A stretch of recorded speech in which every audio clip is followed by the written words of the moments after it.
کەواتە بوونی دەوڵەتانی زلهێز لەم ناوچەیە چەند گرنگە بۆ پاڵپشتیکردنی کورد و بۆ بەدەستێنانی مافەکانی کورد لە باشووری کوردستان و ڕۆژاوای کوردستان زەمانەتن یعنی مانەوەی ئەم زلهێزانە زەمانەتن ڕاستیان نەخێر ئەم دەوڵەتانە خۆشیان دەڵێن ینی فەلسفەی سیاسی خۆیانەوەیە کە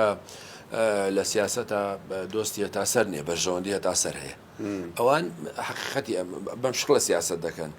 و خۆشتان بینیوتانە لە 1996 لە ڕووداوەکانی سیوێکی ئاپ ئەمریکا بەبێ بەجێش بەبێدەنگ یا با بڵم ڕێگای بەکارڕادەیەک بەڵێ دوجار مەسەلەن چەند ساڵ لەوە پێش ڕێگایدا بەگەڕانەوەی تالیبان لە کاتێکا پێش لە لیستی تیرۆر بوو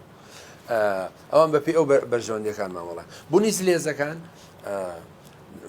ئەوە تحصیل حاصلە وەکوتم ئەو ڕووداوانەی ئەو